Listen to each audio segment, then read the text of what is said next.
Pastor John Reiser says he remembers saying prayers over the morning announcements at this Ohio public school when he was a teenager. It's never been a problem. There's been complaints that have happened over the years, which for the most part, the school board and superintendents have just said, hey, that's the way it goes, but we're going to continue to pray. But now West Branch High School has stopped a decades-old tradition after the district was slammed with a letter from the Freedom from Religion Foundation saying the practice was a constitutional violation. But our public schools do not have a religion. Our public schools do not take sides on religion. Games are a little different now. A reciting of the national anthem and then no prayer, but a silent protest from half of the room that screamed prayer matters. Brooke Pigeon made these shirts. The foundation of Christianity is in their life. It's in their home. It's everywhere they go. And it's in their heart. And while the majority of families who come out to these games say prayer is an important part of their identity, there has been some opposition.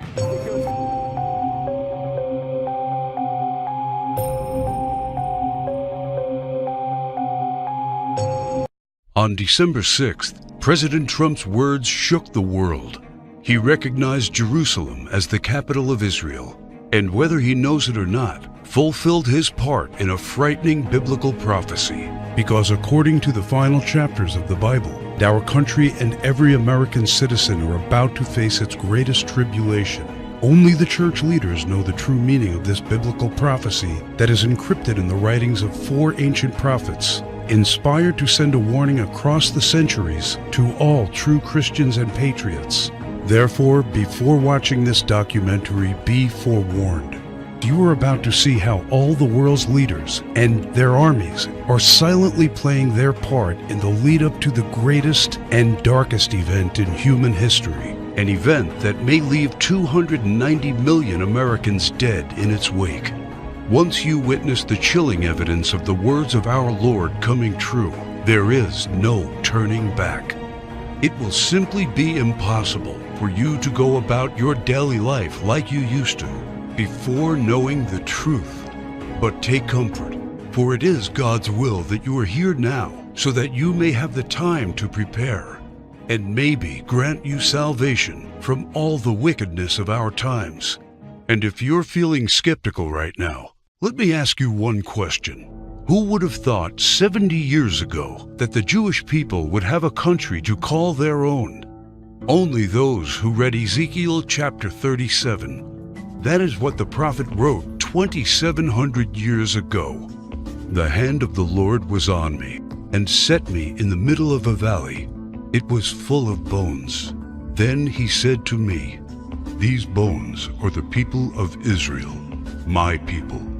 I will take the Israelites out of the nations where they have gone. I will gather them from all around and bring them back into their own land. I will make them one nation in the land on the mountains of Israel. Word by word, the prophecy made by Ezekiel came true.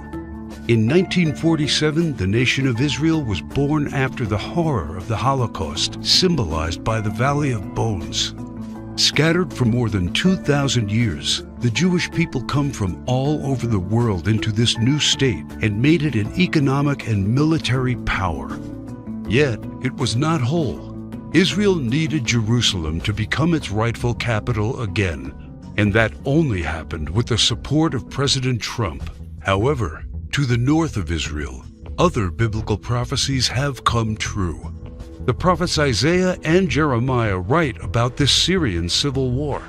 This is what the prophet Isaiah says: Damascus will no longer be a city, but will become a heap of ruins. And these are the words of Jeremiah. Damascus has become feeble. She has turned to flee, and panic has gripped her. Anguish and pain have seized her. Surely her young men will fall in the streets. For 5,000 years, the capital city of Syria stood as one of the oldest and most prosperous cities in the world. But the civil war began in 2011 and turned it into a ruin. Not only do the prophets talk about the war, but also the refugee crisis and the deaths of its men fighting for one side or the other. The army of Syrian dictator Bashar al-Assad has been fighting the rebels backed by the United States, Israel, Turkey, Jordan, and Saudi Arabia, and ISIS terrorists. In 2015, Bashar al-Assad was at the brink of total defeat. Yet exactly at that time, another biblical prophecy was fulfilled. Ezekiel 38 tells of Russia coming to the border of Israel.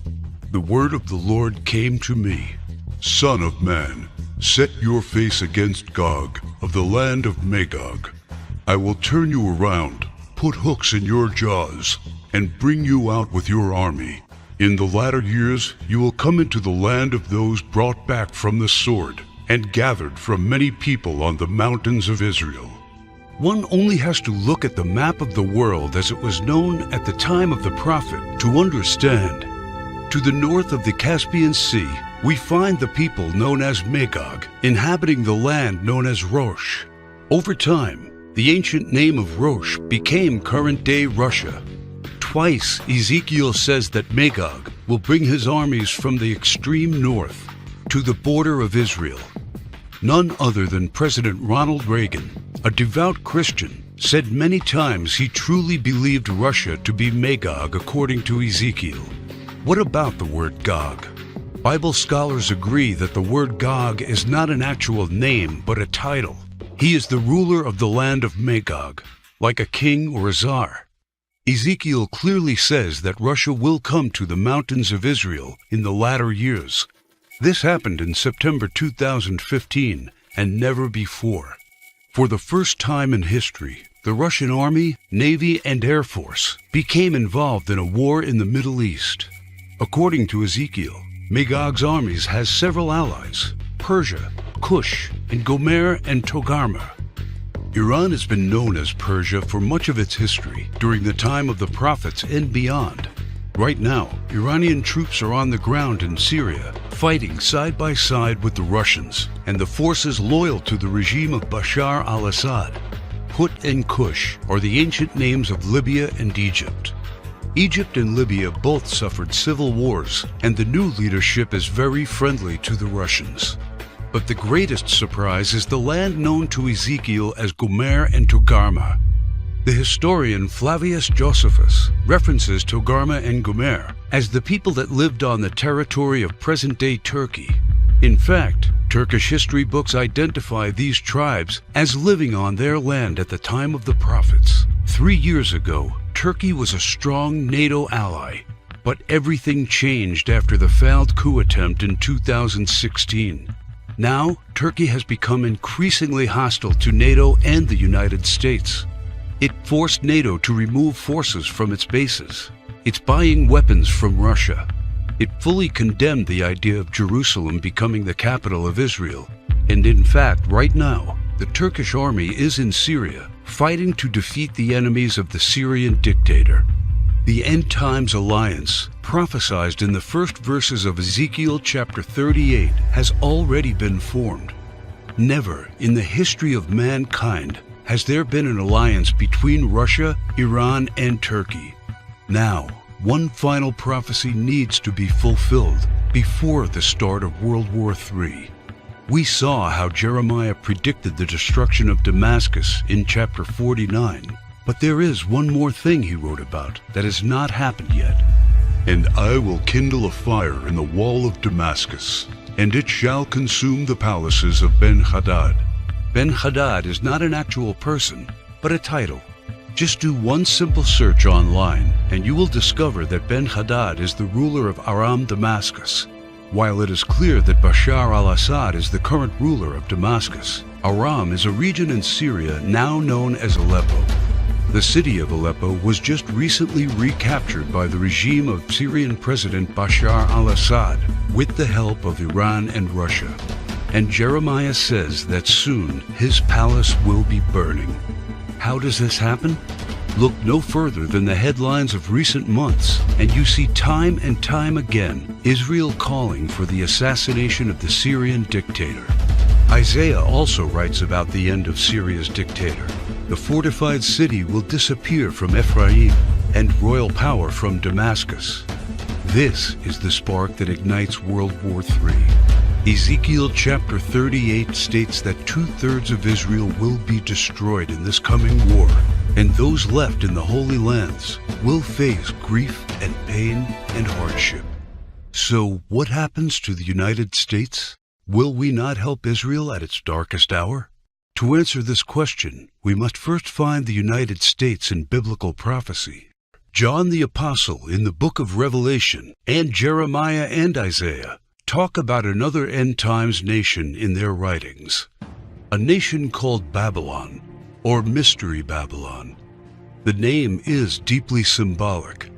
Ancient Babylon was a city made great by people who came from all parts of the ancient world, just like immigrants helped make the United States the world's only superpower.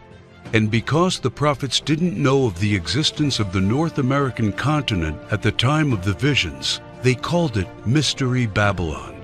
Some say biblical Babylon refers to ancient Iraq. But if that is true, why do the prophets see it as a nation surrounded by waters?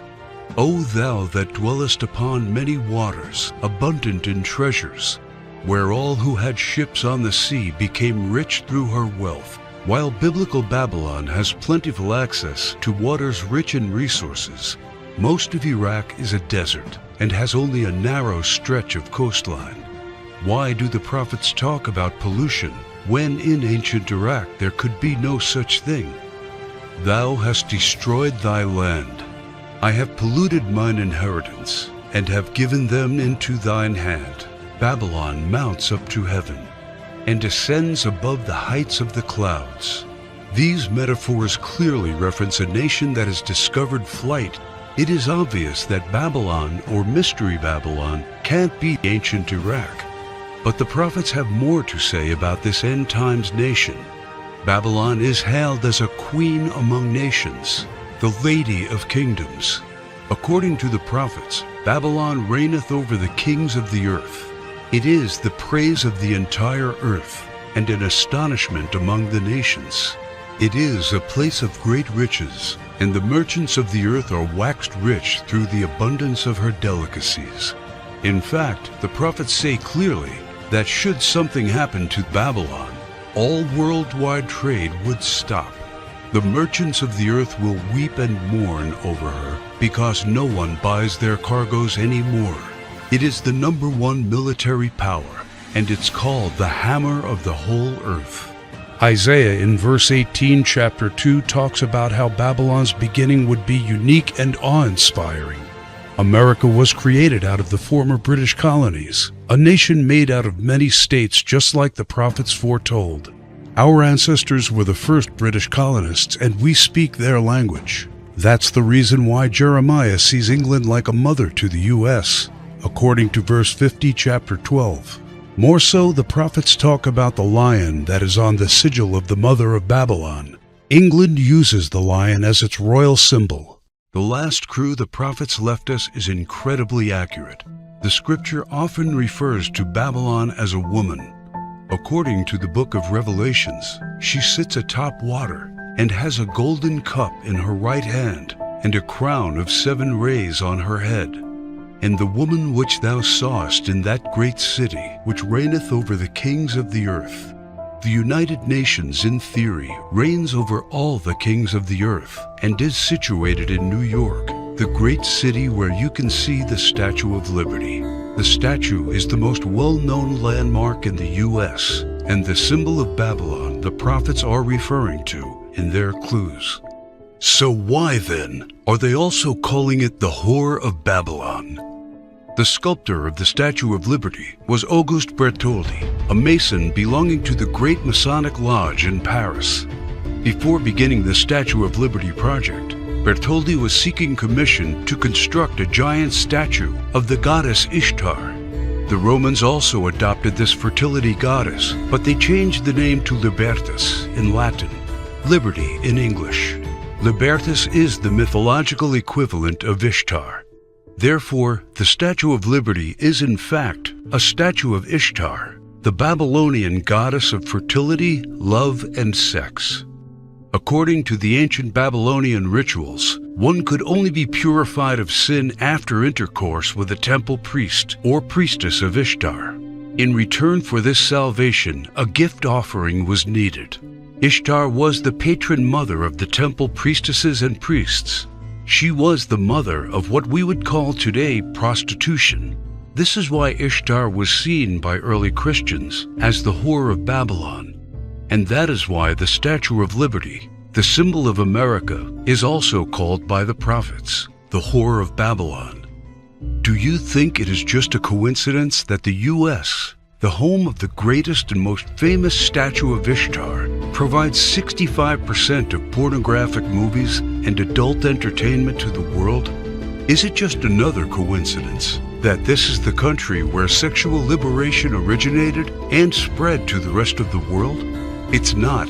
It's just like the scriptures foretold. For all nations have drunk of the wine of the wrath of her fornication. The U.S. today has the most powerful economy and military, controls worldwide commerce, is proud and arrogant, has the most developed Air Force and space program, and it is the envy of the world. It houses the whore of Babylon. It reigns over the kings of the earth. And unfortunately for every living American, it is Mystery Babylon. This is what the prophets say about the great enemy of Babylon. For out of the north there cometh up a nation against her, which shall make her land desolate. They come from a far country, from the end of heaven, and the weapons of his indignation to destroy the whole land. Remember which country the prophet said was from the north? The same country that Ezekiel said will lead a great alliance of nations to the borders of Israel? If war happens, the United States must be the first target. That is why the prophets foretell that at the start of this war, Russia will unexpectedly use a very special weapon, the weapon of indignation, against the whole territory of the U.S., a weapon like which the world has never seen.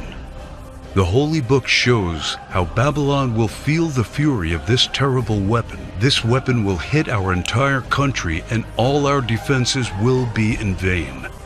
Though Babylon should mount up to heaven, and though she should fortify the height of her strength, yet the spoilers come unto her. This weapon paralyzes our military and leaves it almost defenseless. How is the hammer of the whole earth cut asunder and broken? The mighty men of Babylon have forborne to fight. Their might hath failed. The broad walls of Babylon shall be utterly broken, and her high gates shall be burned with fire. She hath given her hand. Her foundations are fallen, her walls are thrown down, because the spoiler is come upon her, even upon Babylon. And her mighty men are taken, every one of their bows is broken. And after the attack, Babylon is left silent and in darkness. Sit thou silent, and get thee into darkness, for thou shalt no more be called the Lady of Kingdoms. All three prophets tell of the fall of Babylon, the destruction of the United States of America as we know it. This is not an event that happened to ancient Babylon in the past. History has never recorded the fall of a state or a city in the way described by the prophets. What weapon could silence an entire continent in 1 hour? The world has never seen one until a few years ago, with the creation of the electromagnetic pulse, or EMP. Over and over, think tanks like the EMP Commission, working for the Senate, have warned how this is the greatest and perhaps only real vulnerability of the United States. Yet no administration has done anything about it. We are completely unprepared for what's coming. Every report says the same thing. This event can wipe out 90% of Americans, and all it takes is just one warhead to be detonated above the United States to take us back to medieval times. The lasting effects will destroy society as we know it, exactly as the scriptures predicted. Therefore shall her plagues come in one day, death and mourning and famine. Without hospitals or pharmacies being able to function, people won't be able to take their necessary medication. Without running water, heat, and garbage disposal, diseases will break out. As cars and trucks stop running, market shelves will become empty. Desperate people will become looters, and there will be food riots. There will be no police, no law, no health care, no help. it will all descend into chaos and confusion, a complete collapse of everything we take for granted today. As the prophet Jeremiah says, "And it shall be, when thou hast made an end of reading this book, that thou shalt bind it to a stone, and cast it into the midst of Euphrates. And thou shalt say, Thus shall Babylon sink, and shall not rise from the evil that it will bring upon her. And this is the start of the time of tribulation and sorrows. For then shall be a great tribulation, such as was not since the beginning of the world to this time, no, nor ever shall be." And yet, the prophet shows that there is still hope. But the ones who endures to the end will be saved. The message couldn't be any clearer. The warnings are there so that only the ones who believe the words and warnings of our Lord and prepare will be saved. My name is Alexander Kane. I am a theology professor working at one of the largest universities in Arkansas. I earned a doctor's degree in theology and ancient history, and for the past 19 years, I have studied the ancient scriptures.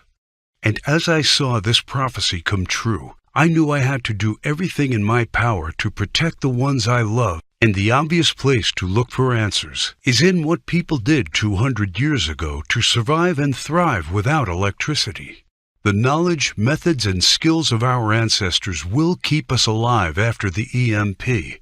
I have discovered ways to keep food from spoiling without a fridge, and the secret to storing heat-sensitive medicine, and surprising places where you can find drinkable water, enough to sustain your family for months, even if you live in a barren region. I learned how anyone, and this includes seniors and kids, can survive without electricity. The only one condition is that they need to know what to do when the power goes out and have preparations in place. I knew that I had discovered the true solution to the coming biblical disaster. I set to work on writing down everything I had learned, and when I was all done, I realized everything I had learned added up to a comprehensive guide to surviving and thriving during the coming EMP-generated dark ages.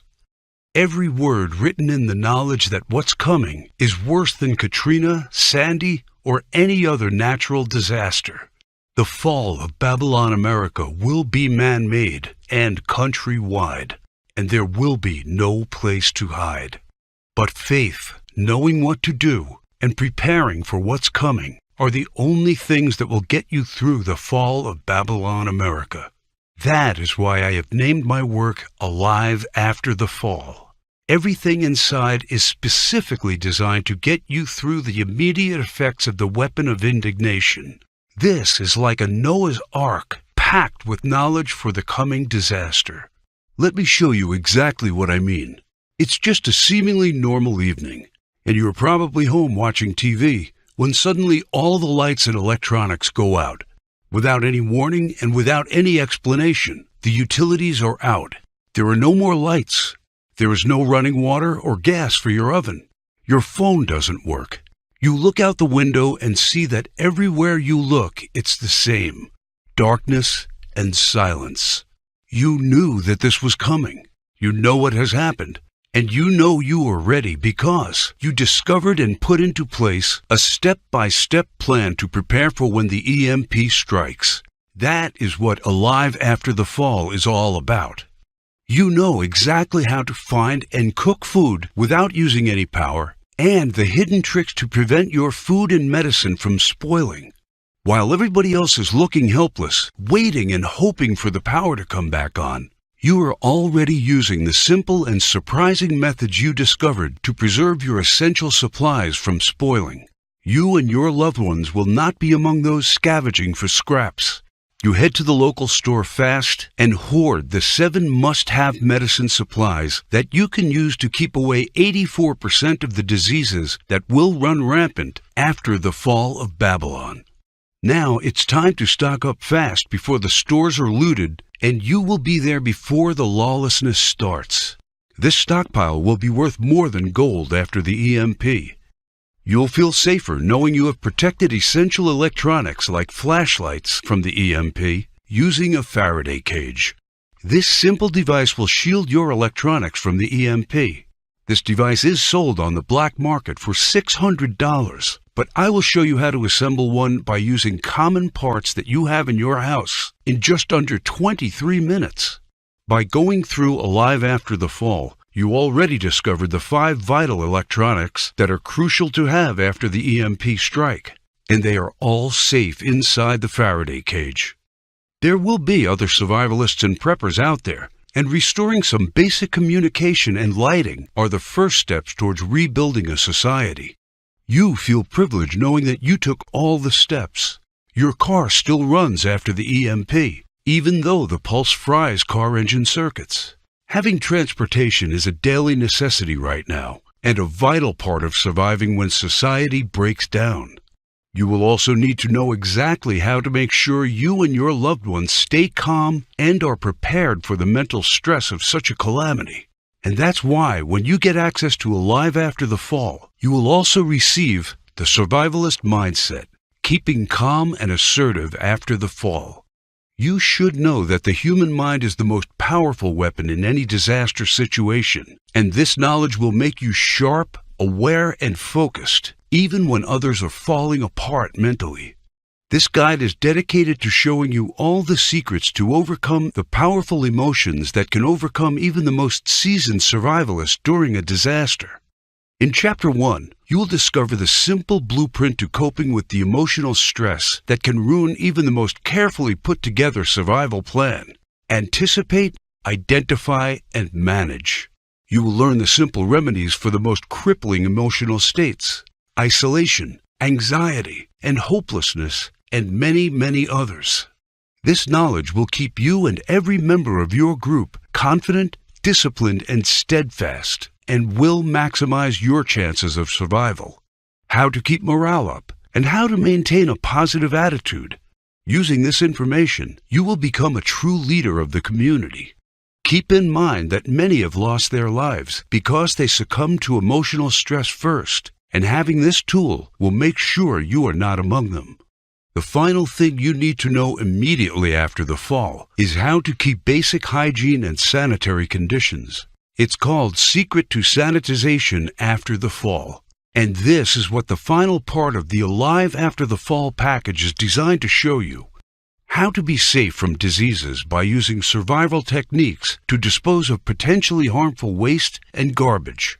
The horrifying truth is that bacteria and microbes that can generate disease are responsible for 65% of deaths after a disaster, and you will have the knowledge to keep them all away. How to efficiently use limited hygiene supplies to maximize their effectiveness. You will take comfort knowing that you will make the most of the limited supplies you have, and that they will last 2 to 3 times more by using simple tricks. You will also discover how to prioritize hygiene needs during a disaster. Valuable resources must always be kept on high-priority sanitization needs and not squandered on petty ones. All of the information above is designed to take you through all the immediate effects of an EMP and to help you put together the best survival plan of this biblical disaster.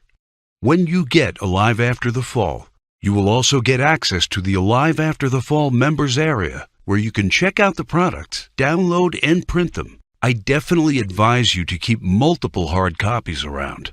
When the power goes out, all of this information has to be easily accessible. It took me 16 months to develop this state-of-the-art guide to surviving the EMP. This is hands-on, hard-earned experience and knowledge from those who discovered how to live a happy and even comfortable life without electricity. You will discover how to put together an EMP survival plan for your family, how to keep a cool head when society collapses around you, and how to be safe, clean, and keep diseases away. This is the vital and essential knowledge for the most dangerous and desperate times in American history. And it is the most important investment you will ever make because of one very important thing that you may have already realized. Money will become useless when Babylon America falls. Its value will become zero because people will need other stuff to survive. Knowledge, skills, and supplies will be the currency of the post-EMP world. these will be worth more than gold. That is why each dollar I receive for my guide will be used for something much more important. It is needed to keep my presentation online in order to get this crucial information to those people who need it and to those who are willing to take their fate into their own hands. Just like you, other American patriots and Christians need a chance to survive the coming disaster, and that is why the Alive After the Fall guide is now available for only $37. I don't know if you've noticed, but nothing just falls from the sky. God helps you, but He does not lay it on your table. You have to work hard and do things for yourself. As long as you are aware of this, your destiny rests solely on you and your willpower. You can truly change things, and you can do a lot more than you think you can. In order to take full advantage of this, and to help me spread the knowledge, you need only to click Get Instant Access and fill in the required information on the next page. We must keep this website running, warn others, and get them to prepare. And your contribution may save lives. And Alive After the Fall is not just EMP protection. It's also about how you can cope with a food shortage, a massive pandemic, a natural disaster, or any other type of emergency situations. Expert preppers would charge you $250 at least for the knowledge contained in these bonuses, and books available will be at least $100, but you are getting them absolutely free when you click on the Get Instant Access button. And you will also enter the Alive After the Fall online community, where you get updates on the latest survival techniques, methods, and news you won't hear about anywhere else. There is a possibility that you are the last person that sees my documentary. Regardless, my mission stays the same. It is my duty to let people know of what's coming and to make sure they are prepared. And because I want to make sure everybody that made this contribution is completely happy with it, on top of all of this, I'm taking away all the risk from you because you are covered by my no questions asked money-back guarantee during a 60-day period. All I ask is that you go through the guides, discover the information, see if you find it helpful, and send me any questions or any kind of advice. And I am doing this because I am confident my work can save your life. You now know the dark secret hidden in the last chapters of the Holy Book, and I have already shown you just how close to fulfilling this ancient prophecy we are. Throughout history, all those who have not listened to the words of the Bible prophets have suffered immensely. You should really ask yourself, who will you turn to when this prophecy comes true? And your answer should be, I am confident I can rely on everything I know to get me through, even when the lights in the United States go out forever. Make no mistake, there's no help coming. You have to rely on your knowledge and skills. They will be your secret weapon when our society will shatter into a million pieces, and you will be the only one with a clear head and a well-thought-out plan. You will become a true leader for your community. You will be a shining beacon while others surrender to panic and confusion. There are only 3 possible options. Option 1, you can do nothing, ignore the signs, or just hope all of this will not come to pass. But you were shown how this prophecy is coming true step by step. We are getting closer and closer to the fall of Babylon America. The greatest and darkest event in human history is coming. So after seeing all the signs, is this a chance any real Christian can take? Can you truly think of yourself as a diligent husband or father and pass on an opportunity to keep your family safe? Doing nothing means taking on all the risks, exposing yourself and your loved ones to famine, violent rioters, disease, and God knows what else. When the EMP hits, those who knew but did nothing will have to deal with all of the consequences of this disaster and the guilt of knowing they could have been ready but chose to ignore the signs. You did not come here by accident. You were presented with the option to save yourself and those you care about. You have only one true solution in hand, and you can take it 100% risk-free. Also, I mentioned earlier someone is trying their best to shut us down. It might not be long before they succeed. Option 2, means trying to prepare and to learn everything by yourself. For me, it meant going through months of research and painful planning. But time is something you don't have right now. Option 3 means getting the Alive After the Fall program right now. A risk-free, worry-free, all research done for you plan. If you care about your safety, if you really want your family to be secure and are willing to do what it takes to do that, this is the option for you.